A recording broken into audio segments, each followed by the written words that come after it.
I just figured I could never have a normal life. My name is Jane Barnell. I'm 99 years old. People used to call me Lady Olga. Some call me the bearded lady. But before the tents, the lights, and the pointing fingers, I was just a little girl from Wilmington, North Carolina. A quiet girl who loved to feed birds and pick wildflowers after the rain. I was born with something most people didn't understand. By the time I turned 2, I had a full beard. My mother called it a curse.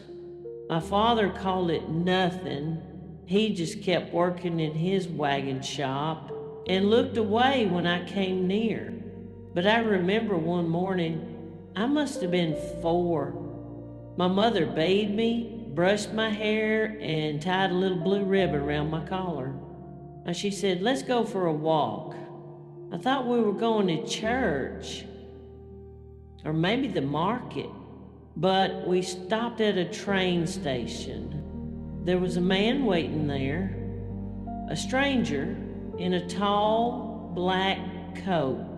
He looked at me not like a child, but like a purchase.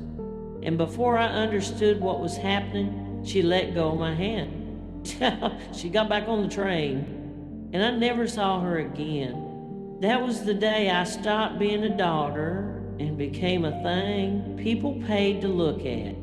The circus was chaos, noisy, filthy, strange, but it was the first place I ever felt seen. Not loved, not safe, just seen. They called me the little wonder with the beard. I was 4. They put makeup on my cheeks, ribbons in my hair, and had me wave at crowds like a princess in a cage. I didn't know what dignity was, I only knew applause. And sometimes applause feels like love when you've never had the real thing. By 6, I was already touring Europe, Berlin, Vienna, Paris, names I couldn't spell, places I couldn't understand. But I remember the lights, the way children stared, the way grown men laughed. Then I got sick. I remember the fever, I remember the white sheets. I remember thinking I was going to die alone in a country that didn't speak my name right. But I didn't die, because one day a man came into the hospital, rough hands, dirt under his nails, tears in his beard. My father, he had spent years looking for me. He wrapped me in his coat, held me tight, and said nothing, but I knew.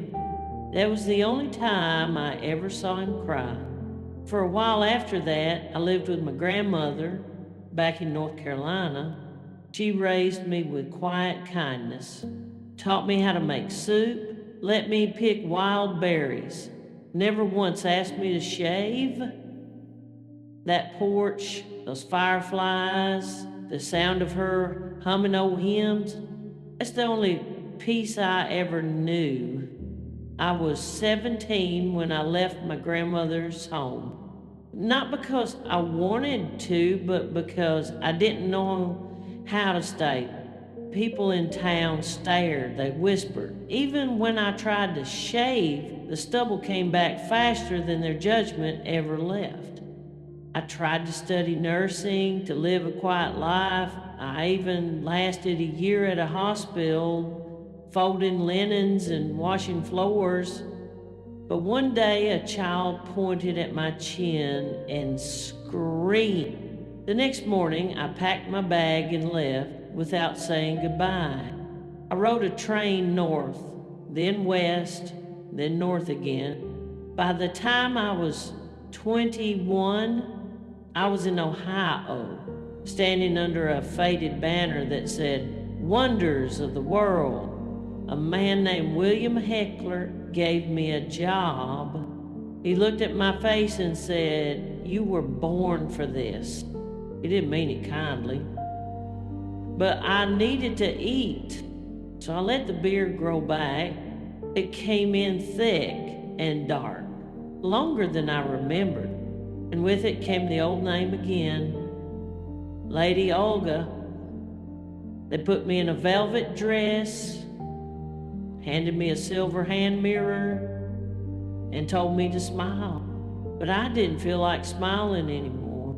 That was the beginning of my second life, the one people still talk about. They don't talk about the loneliness behind the curtain.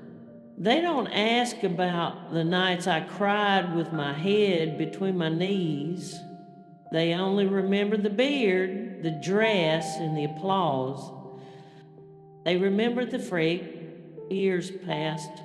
Circus after circus. Town after town. People threw coins. Some threw stones.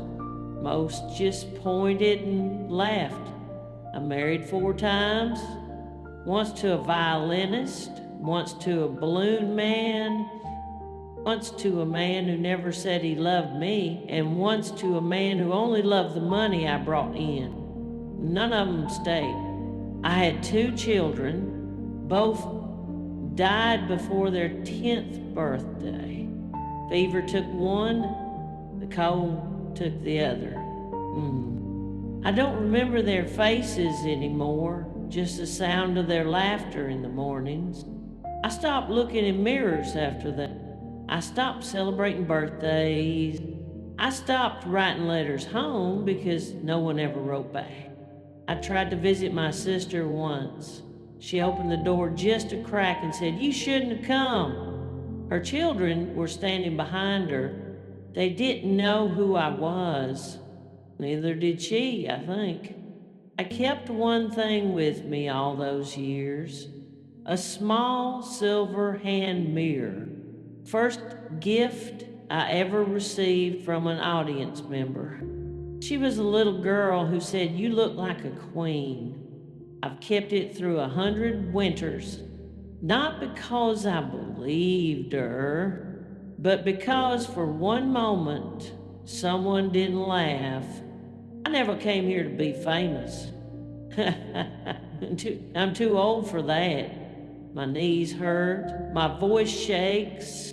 Some mornings I forget what year it is. But I remember who I was. I was a little girl who just wanted to be held. I was a teenager who tried to be invisible.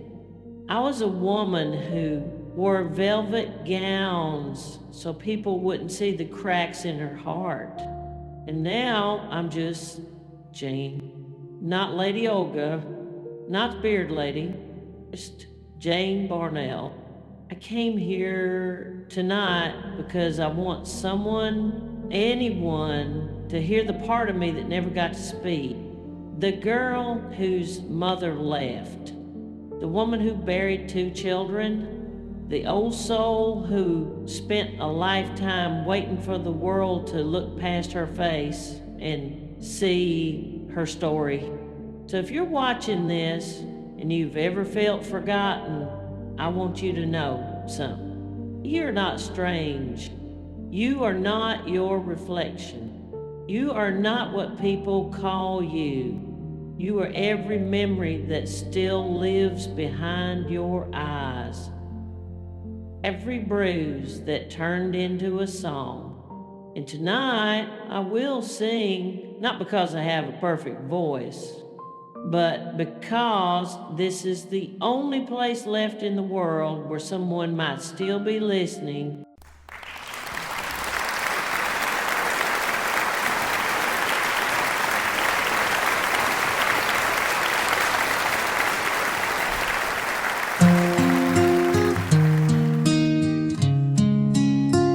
I'm not a loser, I'm not a freak.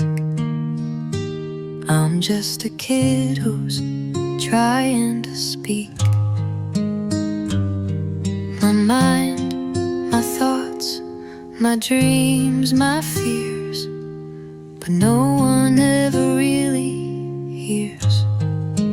This is my anthem, this is my cry for all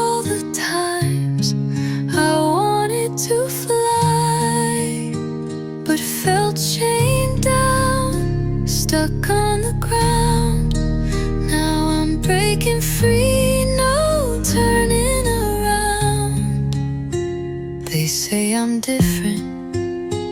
They say I'm strange, but I wouldn't have it any other way. No change. I'm proud of who I am, my scars, my flaws, breaking all their stupid laws.